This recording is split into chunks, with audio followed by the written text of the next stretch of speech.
Hi, welcome back to the Quantum Connection. We have an exciting episode here for you today. We have Dr. Martin Moore-Ede with us today. He's a former Harvard professor for over 20 years. He led the team of researchers that located the suprachiasmatic nucleus in the human brain. So that was an amazing foundation. And he's an expert on circadian clocks and how the regulation of these circadian clocks really impact our health and all the diseases that ensue from that. And he has a new book on Substack called The Light Doctor. Welcome, Dr. Martin Moore-Ede. We are so excited that you are here joining us. We greatly appreciate it. Yeah, Well, it's a welcome. pleasure to talk with you, Vanessa and Heather. Delighted to be here. Yes, thank you. Thank you. So, I think we should get started with, talking a little bit about what brought you to study circadian health. I mean, it's not something that all doctors tend to go to. So what was the reason for you to get into this field? Well, I graduated in medical school, out of medical school in England, and I was heading towards a career in surgery, and I was doing my first year surgical residency. And when I turned up for the job, I found I was on duty on my feet for 36 hours straight, and 12 hours off to get some sleep, back in for 36 hours again, working under bright fluorescent lights in those days, because it was long before LEDs, blue rich LED lights, blue rich fluorescent lights, and really turning into a zombie, an enthusiastic young junior surgeon walking around like a zombie, nodding off in the operating room, writing prescriptions I couldn't make sense of the next day. And I got really interested in this whole phenomenon of the timing of when one was sleepy and when one was not. So sometimes a day you've been up for 36 hours, you couldn't fall asleep. Other times you could fall asleep when you're, on the job. So there was something powerful going on there. And so I took a detour out of surgery and went to Harvard Medical School and did a PhD on what was a brand new field at the time. In fact, before I entered medical school, the year before I entered medical school, only 3 papers were published in the world on circadian clocks and light, or circadian rhythms and light. There are thousands, of course, these days. That number per year, of course. Now, that got me interested. I got into it. I was warned against it by some leading professors at Harvard and MIT, saying this is a subject a young man should stay clear of. This is just the Earth's rotation and some sort of electromagnetic thing, but there's no real thing. No one's ever discovered a circadian clock, and that was true at the time. So I was right at the very beginning of the field, and nothing's better for a young scientist to be absolutely at the beginning. The field is wide open, and I'm fortunate at Harvard. I was able to build they asked me to join the faculty. I was able to build a really strong team of researchers and students and postdocs and others, most of whom have gone on to be professors at leading universities around the world. But that team, we discovered there where the circadian clock was located in humans. It was believed at that time humans didn't have a circadian clock. They discovered it first in rats and hamsters, but they thought, no, humans don't really seem to have this. And they thought the humans were not synchronized, their clocks weren't synchronized by light and dark. It was some sort of social interaction thing that was going on. We had a chance to really prove both of those wrong, to identify the clock, identify that light was synchronizing it. And from then on, we got into all the health problems and the issues and the safety issues and fatigue and sleep issues that come out of this. So that's how I got started. And then, I got experience then. Companies started coming to me, what do we do with our people who are working at night and working around the clock? I formed a consulting company called Circadian. That led me into the real world of all the millions of people working all sorts of strange hours, everything from hospitals, of course, to oil refineries, to airlines and all the rest. And we work across the world. We have offices now all around the world working on that. So that was going along. And then and I was really focused on applying all this knowledge about circadian rhythms and circadian clocks and sleep. And about the year 2000, the first studies came out that said light at night is having very severe health effects, particularly breast cancer in women. Women who are working on the night shifts, are exposed to light at night, were getting 50% more breast cancer than those that weren't. And that issue got me really interested. In fact, more and more studies came out on that, and the World Health Organization came out with a finding that light at night was carcinogenic. And so with that, I was already consulting with a lot of major Fortune 500 companies, and they said to me, Martin, what are we going to do about this? With all these people working at night, we can't switch out the lights. We can't stop our businesses. We have to run 24/7. What's the solution? And that led me back into now a new look at the whole thing, and the realization that it was a very narrow band of wavelengths. It wasn't just white light in general, which we thought it was, synchronizing back in the early days, but it was actually a band of light in the blue. And we then focused on finding which specific part of the blue spectrum it was. And as you know, light from the sun or light from electric lights and light bulbs and so forth looks to us visually as though it's white or yellowish white in color. In fact, it's made up of all the colors of the rainbow in different proportions. And it's that mix that appears to us as white. So we don't actually see it, except we do see it, but of course, as a rainbow, or if you've got a crystal in your house and the sun hits in a certain direction, suddenly you see these beautiful rainbow colors. But those colors are critically important. Health is related to each of those colors in the spectrum. And so what we're able to do is, and the work now shows that certain colors are critical to this circadian clock in terms of synchronizing. They tell us it's daytime or nighttime. That's the blue, sky blue color. Other colors are involved in calming our fears, in reducing pain, migraines, like green.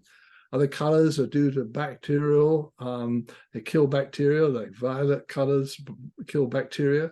And other colors like red are involved in healing and hair growth and things like that. So that spectrum, that full sunlight spectrum, has got all the colors of the rainbow in it. And each of those colors within it, each of those wavelengths in it, has a specific health benefit to it that we get by going outside in sunlight. To cut a long story short, we invented electric light. Electric light is 100 times dimmer during the day inside than we are light outside. It's 100 times brighter at night than moonlight. So we're now giving ourselves we live in constant twilight. And not only that, we don't have all the colors of the rainbow in their proper mix either. So electric light is a very artificial simulation of light. And unfortunately, we're realizing it's not just brightness and be able to read something that we care about. It really is, we need to pay attention to all those colors in the spectrum that are so essential to health. So much amazing information you just shared. And thank you for that overview. So let's see. I mean, I guess the first question that may not be going in the right direction, but I'm so curious to know is, do you think that humans will ever be able to emulate and create a light bulb that captures and is close enough to the natural light spectrum? Is that even possible? Yes, that's one. In fact, in the light talk, the next show to the light talk, I'm going to tell the story how we set out and were able to, once we identified this specific blue signal, we can now create white light that appears white, but it has no blue in it at all, right? Oh. It does none of that blue. So we can take the blue out and still have you in normal appearing light. And then during the day, we can enhance that particular wavelength of blue, which is not found in normal LEDs, by the way. It's a different blue than normal LEDs. But we can enhance that. And as a result, we can actually now give you back the signal that you get from the outdoor world. So the answer is those, and we put that into, we had to go and develop LEDs that didn't exist. We had to then build lights. We've installed those lights in about 50, 60 Fortune 500 companies, and got a lot of great data showing how much people are doing, better they're doing, healthier they're doing under those lights. and the medical problems we were actually treating or curing with those lights. Wow. So we were able to do that. And now, as I say, now is the time. We've moved beyond the research stage, and now these lights are coming into production. And we licensed it out to some major lighting companies to get this, really scale, because there are a huge number of lights in the world, as you might imagine. $2.5 trillion worth of lighting that's mostly bad for you. Wow. So But there's a you were lot of holding light, the lot of patent to lights this. play. You're Yeah, holding we the patent. hold the patent. We got the core patents to that particular wavelength and to that using. So our thing is, how do you now get that out to everybody? And our way to do that was to license it out to some of the largest lighting companies, Right. Okay. and get them going. But the reason for writing the Light Doctor book is we've got the supply. You've got the supply side of the equation. The demand, you've got to have people understanding why they need them. If they don't Yes. buy them, lighting companies won't produce them. Chicken egg problem, right? So you've got to nurture the demand at the same time as I'm leveraging and pressuring the lighting companies to produce it, right? But it will take off once people start buying them and realizing how important it is for their health. And that's why I'm writing the Light Doctor, to really try to make it understandable to everybody. I'm purposely trying to explain science in what people I think are telling me is a clear way, that you can understand what this is about, and understand, more importantly, how you take care of your own lighting in your home, and how to campaign for get the proper lighting in schools and hospitals and the senior living centers, which is so necessary, because the evidence now is very clear. And one part of it also is the credibility of this.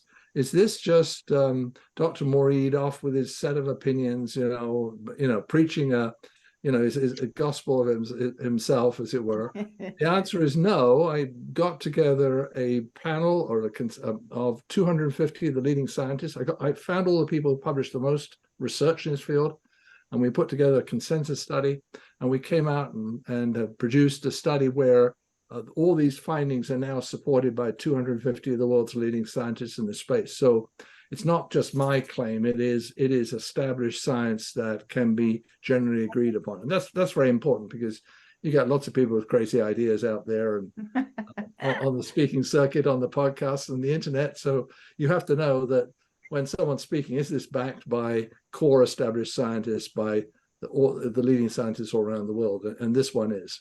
Is Alexander Wunsch on your team as well, or on your panel? I don't remember all the names, and basically we've got 250 of them on there. Nice. Yeah. Okay. Wow, that's a lot. Yeah, all those scientists. Yeah. I love that it's all backed by science, and I love that you're coming out with a light that we can, give to people, because we need a solution. We need a better solution, like you said, for hospitals, for schools, for when we go to the stores, all the places that we go, we're, inundated by artificial blue light just everywhere. So, and the detriment is more at night, as we know, as well, which I would love for you to explain to the audience a little bit about how artificial light is causing cancer, other diseases, fatigue, metabolic issues, obesity, things like that, diabetes, because, we try to promote that, here on our podcast, that we need to block artificial light at night, and here's some strategies and things you can do. But, it's nice to hear from a doctor's perspective, showing what all of the dysregulation that it causes in the body. Right. So if you have insight on that, we would love to hear some. Yeah, just in a nutshell, how this system works is that light coming into the eyes is detected by your rods and cones, that's vision, but there are also receptors in your eye that detect this blue signal. They're sky blue detectors. So they detect those blue wavelengths.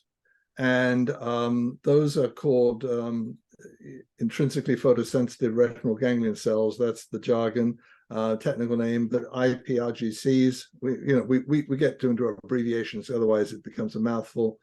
And that leads to the clock in the brain, the master clock, which is called the suprachiasmatic nucleus. Again, abbreviation SCN, so much easier to say SCN. So the IPRGC blue receptors in the eye, direct channel to the clock, The clock in turn then is a master clock, because virtually all the other cells in the body, your liver, your heart, your kidneys, everything else have their own clocks. And the master clock communicates that by rhythms of hormones and everything else in the body of the signal. And melatonin is a very important signal. Melatonin is one of the key signals. Melatonin is actually not a sleep hormone. It's not actually associated with sleep per se, other than coincidentally. Melatonin is the darkness hormone. It is the hormone that the clock tells the body that now it's dark outside and we should get into rest and repair mode and all the rest of it. Now, that hormones, all these hormones and all these systems, when they're all in sync with each other, that is your systems is all in tune. It's a bit like an orchestra. The SCN master clock is the conductor, and you've got all these other instruments, all these other clocks in the body that are beating on their own rhythms, but normally synchronized. When they get out of step with each other, that's when all sorts of processes in the body break down. Your immune system breaks down. You're much more vulnerable to viruses like COVID or other insults. You can't regulate your body temperature as well. You can't, your glucose and insulin metabolism, which is core, which is dysfunctional in diabetes, is all disrupted. And so all those things happen as a result of what's called circadian disruption. It's a word meaning all those clocks in the body getting out of step with each other. Melatonin has some pretty important things. It actually suppresses cancer cells at night. It's a hormone that damps down any potential starting of cancer cells in your body. And we're always on the brink of starting some cancer or other, but most of them get suppressed and never go anywhere, never grow. So melatonin does that. But if you give light at night, which is, and particularly the blue light at night, what it does is flattens out, suppresses the melatonin. Cancer cells now grow much more rapidly. That's the reason why breast cancer is higher. Glucose metabolism is disrupted. That's why people get diabetic. And so you can now show, and all this has been worked out in lots and lots of research, thousands and thousands of papers of research studies about this topic. So now what we can do is we'll be able to show that if we now provide light during the daytime that's rich in blue, it strengthens those rhythms. So when the body is in harmony, the orchestra is beating to a strong beat, and all your rhythms of everything in the body are going up and down with the time of day, and the amplitude, the width, the swing from the peak to the minimum of each of those body rhythms is at its maximum, and the thing is what we call robust and healthy. If we have light during the evening hours, blue light during the evening hours, that will disrupt that whole pattern. And so what we did is give light that's rich in blue during the day and devoid, zero blue at night. That's the invention, right? And when you do that, what happens now is you can reverse those medical disruptions that occur. So you can reverse the consequences of light at night by taking out the blue content of it. So that's the basic science, but it's, so I can get a bit more detail into breast cancer. That helps you because I think it's a pretty big issue for people. It's the most common cancer, as you know, biggest cause of death in women. It is now, we have 13% of American women will get breast cancer in their lifetime, and that number is creeping up and up and up as we're in more and more blue-rich light. Breast cancer used to be a rare disease, a rare cancer, all through most of even this last century, the first half of the 19th century. It was a rare cancer. In come blue-rich fluorescent lights, which, by the way, have as much blue as the LEDs for the most part. They got introduced in about the 60s and 70s. So suddenly we saw between 1970 and 2010 a four times increase in breast cancer rates in women in America.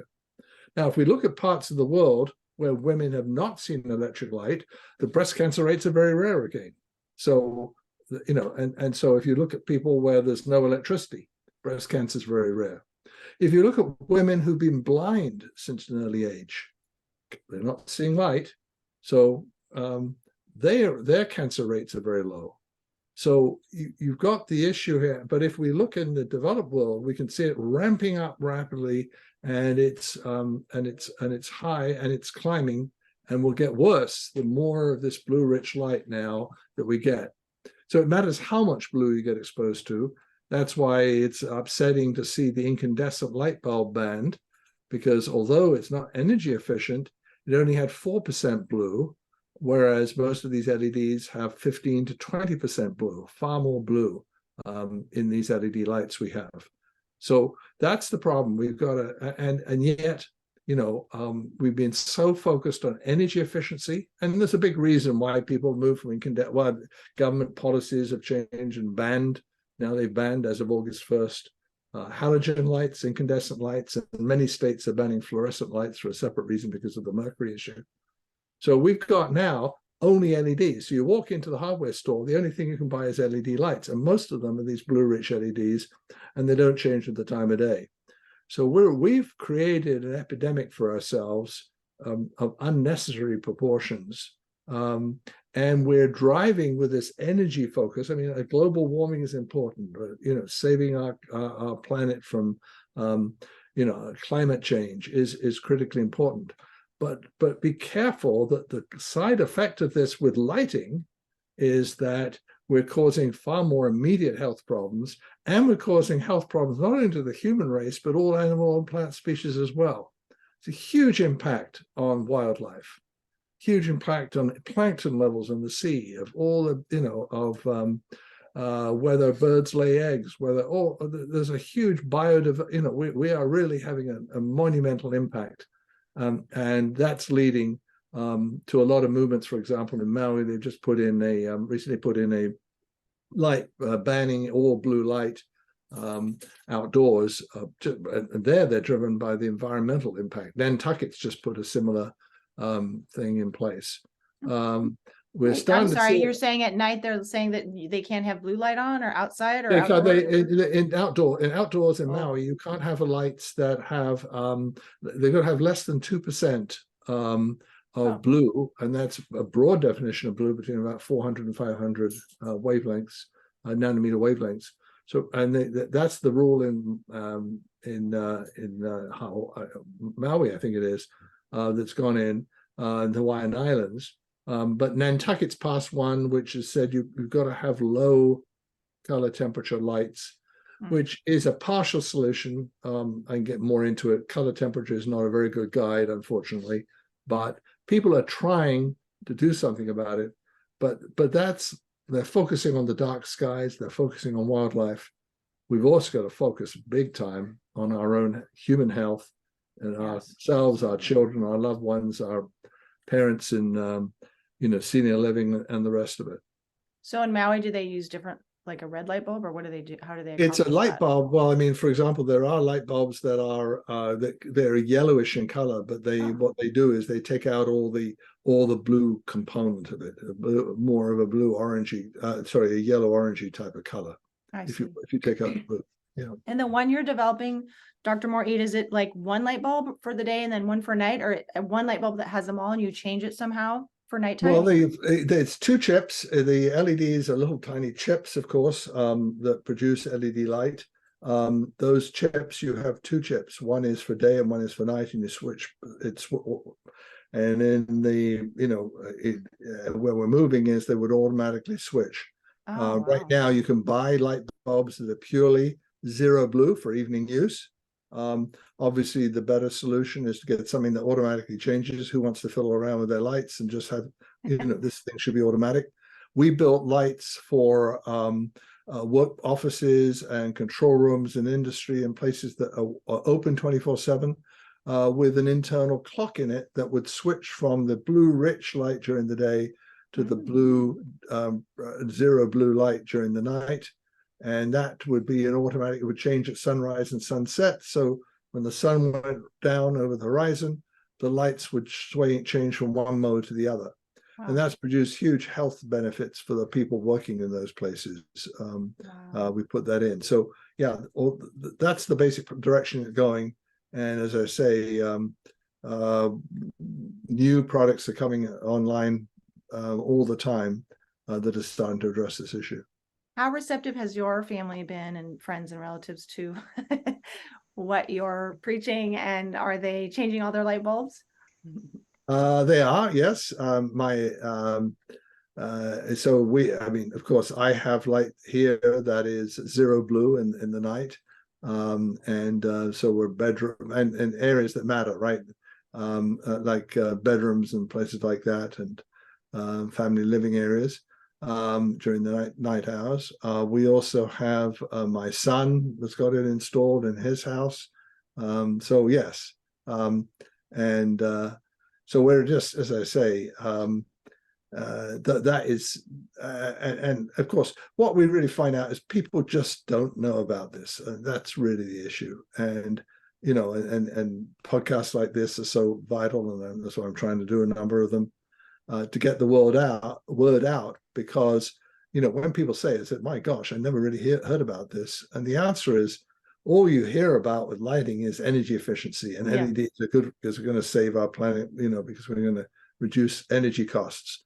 It is, there's a huge balance here. We've got to achieve both. We've got a healthy light. Yeah, we have to put human health first. That's what's most important here. Right. And I love that you're touching on how the light bulbs that you're making are going to have, this difference between, the sunrise, after sunrise and after sunset, and how amazing that would be. And just points out that blue light is not inherently bad. Like, we need blue light, especially during the day, to entrain our circadian rhythm. And I love how you brought up earlier before about all the benefits of all the spectrums of sunlight, because Heather and I are very interested in the healing power of sunlight as well, and how each spectrum does a different thing. So that's amazing. And I think people get into the blue light train and they're like, oh, blue light is bad, but we need blue light in the right time during the day, but not at night. And that's what your light bulbs are going to provide, which is amazing. Yeah, no, that's a very important issue. This whole idea that you need blue blocking glasses and wear them during the day is absolute nonsense, right? What the issue is, you need that particular type of blue light during the day. So blue is neither good or bad. It's when you see it. It's all about that. So basically, we're trying to replicate what goes on in Mother Nature, which is we are exposed to lots of blue light, and we're 70-80% of people worked outside up until the Industrial Revolution, until the electric light bulb was invented. Now, it's a small fraction of percent of people who, maybe if you're a landscape gardener or a farmer, or, a few professions you're outside, but most of us are inside, as we all are right now, I can see on the screen. Vanessa, what questions do you have? I know you have a lot. Me. I was going to say, it's inside, but I make sure I keep the windows open. So I let all the light spectrums in all the time. So that's one of my tips I always tell people is, you might hear some background noise. They were just cutting like a tree down over there or something, unfortunately. But, I'm letting the other light spectrums in. And interesting how you said about the blue blockers. I have a question there that just came to me, about wearing them during the day. I try not to wear mine during the day, and I make my screen red. So what are your thoughts? Do you have thoughts? I mean, we have our light bulbs, which are one issue that are causing circadian disruption, but do you have thoughts on like computer screens and devices and whatnot? Is that something that you've been experimenting with at all? I mean, my screen is completely red. I have a red filter on it, so I make mine red. So I'm blocking the blue light there, but I'm still getting the blue light from the sun. Like, that's my thinking, is how I'm working that. So I'm curious your thoughts there. Absolutely. Well, we are getting a lot of blue light from the screens we use, right? From the desktops, from the handhelds, and all the other devices. And now the technology exists. In fact, prototypes are working and being displayed in California this year. The big display show of screens that automatically do this exactly the same thing I'm talking about, the lights. Provide a nice white screen, right? But there's zero blue content to it for the nighttime use. and a screen that's rich in blue during the daytime. And you really can't tell very much difference between the two. And the computer automatically moves from one to the other. So we won't have to, it's a short-term thing to put, yellow or red filters all over the thing. We are actually, the technology exists with the same chips that we invented and patented, basically to do the same job. So the solution is there. We can get to, we don't have to, deal with yellow orange light. That still works if it's very low Kelvin light, 1800 Kelvin light or less. That can work, yellow orange light, and certainly yellow orange glasses that people wear in the evenings to help sleep. But this is so important. And just the recent study just came out from McLean Hospital, which is the large psychiatric hospital here, Harvard teaching hospital, where they looked at students, high school students, and they gave them blue blocking glasses in the evenings, and they gave them blue boxes in the mornings, right? So they got an extra dose of blue in the morning, and their math scores went way up. And the people who got that, their performance, their sleep they got more sleep, their math scores went up, and so forth. So what are we doing to our children with the LED lights that we use today? And as I say, we're swapping out all those incandescents, which are not zero blue, but they're lower in blue. We're swapping them all out for these bright, rich blue LED lights. And one has to wonder, sorry. Go ahead. Well, how much the lighting has affected ADHD and all these other more modern day issues that are rampant among school age children, right? I think it's 100%. A big issue. Yeah, I think it's a big issue. It's a big issue in all sorts of mental illness. One of the most fascinating studies I came across, I was looking at this, putting this book together, was a new psychiatric hospital was built in Scandinavia, with half the rooms were facing south and east. The other half of the rooms were facing north and west. Of course, the rooms facing south and east got morning sunlight in every day, right? Whereas they didn't get the morning sunlight in the north and west facing. Psychiatric patients being admitted to this hospital and all these and these different rooms, the ones admitted to the south and east facing rooms that got the morning light got discharged half as quickly as the ones who were put into the north and west. Isn't that staggering? I mean, just think about it. Incredible. It's fundamental.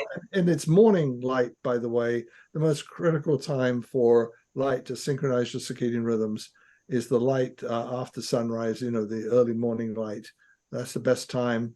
I always say get out in the mornings and walk and run or take the dog or whatever else. That's the time to get out and get exposed to that morning light because that gives the strongest synchronizing cues to the circadian clock. Is that your morning routine, Dr. Moore-Ede? Did you go out and spend a little time in those early hours? Yeah. Okay. Yes. With your glasses on? I'm just curious. Not with any blue blocking type of glasses on. My normal vision, so I don't stumble over something. But no, I'm out there, and I'm out there whether it's rainy or not. Hey, you put a raincoat on. The answer is there's so much. Even if it's a dark, cloudy, rainy day, you're getting a ton of the blue rich light. And the combination between walking in the morning and the exercise and the light is excellent. And so, and there are a lot of people out there. Many of them are walking their dogs. It's a great time to take your dog out. What precautions do you take, or what adaptations do you make when you're traveling to protect yourself? Well, the issue is it's hard. It depends on where you're going. And the challenge of that is the circadian clock is very sensitive to being reset forwards and backwards by bright light, particularly daylight, right? So if I fly westward, then I'm going to be exposed to more light in the evening when I arrive, and that's going to push my time of sleep later. That helps you adjust, which is fine if you're going to stay there for a while. if you're just going to go there for a day and then back again or so, you don't want to make the full adjustment. So you try to, as best, get your schedule so you're operating on your own home time. When you're flying eastward to England, it's interesting that I've found I'm a morning type person, so I try to keep my schedule fairly close to Boston time, and that because I normally get up at 5 in the morning. So if English time is 5 hours different, I compromise much of the way there. So I become a evening type. I actually can enjoy plays in London, in the evening hours in a way that as someone who normally goes to bed a little on the earlier side, it's become a night owl. It's kind of an interesting experience, but keeping my clock synchronized. Now, if you're going to stay there a while, you can make sure you're getting timing of light. One of the biggest mistakes is flying overnight, as so many flights. I go by day flights, by the way, for this very reason. But if you fly overnight, and you arrive in England, let's say, or France, you arrive at, let's say, 7 in the morning. Well, 7 in the morning is like 2 a.m. In body time. And that's a time when actually light is going to tend to push you towards California. So if you get straight off the plane and into the bright sunlight immediately, what happens is you actually make your jet lag worse. You're sending yourself in the opposite, your biological clock in the opposite direction. So thing is really avoid that light, dark sunglasses, whatever, avoid light, and then go and have a lunch outside, where now it's the time when you do want to see light to help yourself adjust.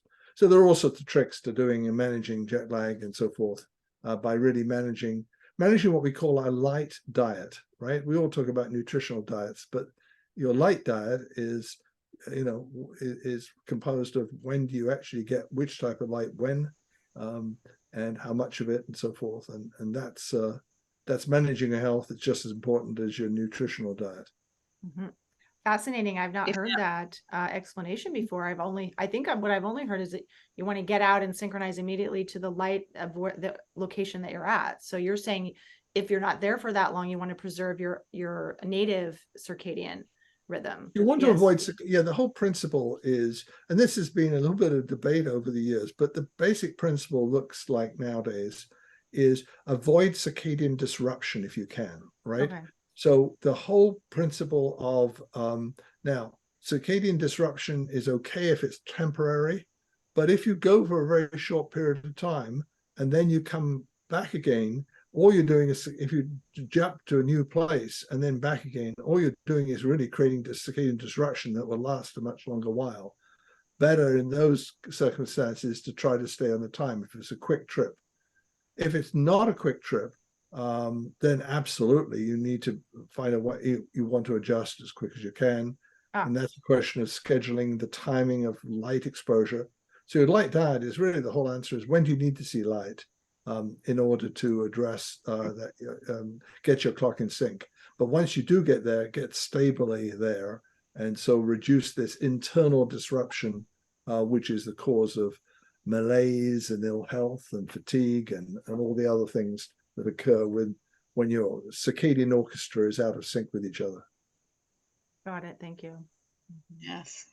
Very good. I love the light diet. Yeah. Sometimes I think that we pay such an emphasis on the food that we eat and we're trying to heal or we're trying to, get healthy. We don't consider our light diet and how important it is and how impactful it is. And in my mind, it's more important than some of the other things that we focus on. So that's, I love that you put it that way.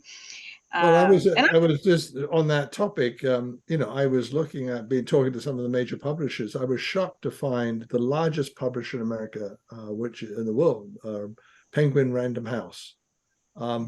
They've published, they have on their list on the website 1,800 books on food diets. 1,800. They only have one book on light, right? And crazy, right? And that one book was published in 2013 before LEDs even came on the market. So it's like, it's wild. So people do get focused on that. I was on Oprah's show twice, all she could focus on is nutrition and diets. To try to get her onto the topic of light and circadian rhythms was an uphill battle. She wanted to know what foods to eat and how to do, how to diet. It was like, okay, enough already. We all do that. Yeah. Yeah, we all go to that. The food first approach. We all think it's about what we're eating, and there's a lot of other things that impacts us besides what we eat in our environment, So yeah, it's interesting. But yeah, it's hard to get people to understand how artificial light and screens and whatnot are really impacting their health. And it's a big task. And I'm so glad that you're putting this information out there, of course, too, to get people to understand that this is impacting them, and it is impacting your health, and you can make a change, switching out some light bulbs, or just honoring the day and night cycles, and living with the seasons, and living with the day and night cycles, and all of that. So yeah. Well, I mean, I think one of the things is, if you think about other pollutants, and if you think, we can talk about light pollution, because that's effectively what we're doing at night. But other polluting things in our environment, whether it's PFAS chemicals or asbestos or any number of toxins in the environment, right? All of the DDT in the old days, so the Silent Spring book was all about DDT. Very hard to get rid of those chemicals, and huge efforts. This is so darn simple. Change the freaking light bulb. I mean, it is, it's so much simpler than trying to deal with all these toxic chemicals. It's not a hard fix. Just change the light bulb. It's so simple, and it's going to improve your immune system, which I think is another amazing point that you brought up before. People are always so worried about germs and toxins and parasites and this and that. I'm like, well, you can improve your immune system if you improve your light environment, and you go outside in some ultraviolet light. You're going to improve your immune system. So that was the other question I wanted to ask you, practical applications as well. Do you have advice for practical applications for people, your routines that you follow? I'm sure that you've, improved your, at the beginning you said when you got under circadian health, you were struggling with fatigue and, memory and things like that. So I'm sure that you've improved those things by living a life aligned with circadian biology as well. So do you have any other, because we're coming toward the end here, do you have other practical tips, advice for people that they may, that you might recommend or suggest, or the way that you live your lifestyle that, that you recommend as well? Well, I think a routine, a life as much as possible routine, is hard in today's world, but, the regularity of meals, the regularity of exercise, the regularity of light exposure, all of those things lead to longer life and healthier life. There's just breaking this last week. It's a study with 88,000 60-year-olds in England, right? A large population of people, all tracked over 6 years, and looked at how much their circadian rhythms were disrupted by light at night or not, right? And the people who there was a 40% increase in death rate in that group of 6-year-olds, in the people who were had the most light exposure, most disruption of their circadian rhythms by light, as compared to the people who were, really watched how much, slept in the dark and really had dim light in the evenings. Those people, they just live longer.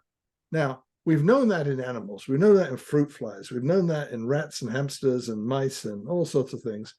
And we've known that humans have more diabetes, obesity, heart disease, cancer as a result of this light disruption. So the answer is yes, it all adds up. And, any longevity cure, a lot of longevity clinics, if you think about it, out there, how many of them actually have got the lighting right? How many breast cancer clinics have got the lighting right? How many hospitals? They haven't. This is outrageous. And so I think it's going to be something, not only your own life, take care of your own life in your own home, but the places where the spaces you don't control, your hospitals, senior living, everything else, workplaces, they need to have this too. And that's really a process of education and getting the word out. Yeah, absolutely. I love that. That's like amazing. If we could change all those other environments, we would change the whole world. So yeah, it's great. Yeah. And I look forward to your light bulbs because my kids are not a big fan of the red and the orange, and they're not a fan of the blue blockers. Of course, I try to, help them because I want them to avoid artificial light at night. But I look forward to yours because they will enjoy something that's more of a white tone that's Yeah, still missing the blue, which will be yeah. really nice. I look forward to using those in my own home and then recommending that to clients and whatnot as well. So When it's are they really going to be great. available? Well, you can get them now. Oh, There is a Sora store, SORAA store. You can find on the web. I can provide you the link afterwards, where you can buy Perfect. lights that are of the zero blue lights, light bulbs, and they are of this type that is, a pleasant color light. They're available now. Coming downstream are going to be lights that automatically switch between day and nighttime modes, but those lights are available now. And as I say, it's just starting, but these solutions are coming and out in the market. That's amazing. I might wait for those. Now, will those, like, for obviously seasonality changes comes on. So will those change with the season, or do you program them yourself? Like we have to program them, obviously, right? Well, Ourselves no, I because of the think winter. the software can do it all. In other words, it's just a routine. It's very straightforward. The rules of seasonality, latitude, longitude, right? In other words, Mhm. if you're in the south of the country, north of the country, it's a different program. But all of that is totally software controlled. So yes, all that should be totally automated. wow. Amazing. Yeah, Amazing. Perfect. yeah, Yeah. Yeah. yeah. Yeah. Excellent. Excellent. Any Yeah. last words of wisdom or where you see the future going? Dr. Moore-Ede, any imparting wisdom? Well, I think we're going to see all sources of light coming under this attention and being looked at. We talked about screens, and there's no reason at all that they cannot be also providing the right type of lighting. The lights in our home, the lights in our schools, the outdoor lights we really have to worry about. We're creating havoc in nature with the lights outside. And that is really decimating populations of key parts of the food chain and everything else. So yeah, we've got to adjust the whole world. We've got to get much more intelligent. We've got to basically get back to the basic rules of nature and replicate them, and not just focus on a single-minded focus on energy efficiency. The biggest risk is, quite frankly, the regulators who are pushing up the lumens per watt regulations. So, I mentioned the regulations recently have banned incandescents and fluorescent and also halogens, but based on a 45 lumens per watt requirement. It's now being pushed up towards 120. That may make some of these circadian solutions not viable. So there's going to need to really head off the regulatory zeal that could actually interfere with the ability to solve this problem. So there's going to be, I think there is a movement. And as I say, I think the phrase I sometimes use is, you have a right to healthy light. I have a right to healthy light. And that ought to be a claim we have, and certainly something that some states even have constitutions that say that you've got certain right to a healthy environment. I think in Montana, they just won a case on that front, on a different matter altogether, to do with pollutants. Interesting. It's going to get into the public sphere right today. It just has not yet got there. And we're just at that point. We're going to push it over the tipping point and get this thing widely known. So I thank you for all the work you're doing at getting the word out there. Well, thank you and amen. I mean, we have to have a paradigm shift to save ourselves and whatever motivates people. If it's the bottom line in business, if it's protecting their kids, if it's even their pets, and they'll do whatever they need to do for their pets, because pets are obviously affected by this too. So whatever which way we can help people get the information, understand the basics of it, like you're breaking down the science so easily to absorb and understand, and then help people to see that it's not going to take away from their enjoyment of life. It's actually going to do the opposite. It's going to extend their life. It's going to enhance their feelings of wellness. So I so appreciate and deeply grateful for all the work you're doing and as a pioneer in the field. Yes. And even now, a catalyst and a huge moving force behind helping us to find our way here. So thank you so much. Yes, we highly appreciate it, having a, a doctor in the field who can really, say what we're saying in another way, with all the research there behind it. And we dig through the research ourselves, but you have all of it, together in one place, which is beautiful. And now we have a resource to send them and say, please look into this doctor, and look into this light the light doctor book, and have them and direct them there so they can look at that research and study it themselves to really understand, Yeah, you can find it easily. Just Google Light Doctor on Substack and you'll find it easily. Perfect. Wonderful. Yes, that's what I was going to ask you. Where do people find you? So that's the best way to find you? Yeah, yes, the Light Doctor on Substack. Yes. Okay. Yep. Perfect. Thank you so much for your time today. We appreciate your time immensely. It was a wonderful conversation. So thank you so much. Thank you.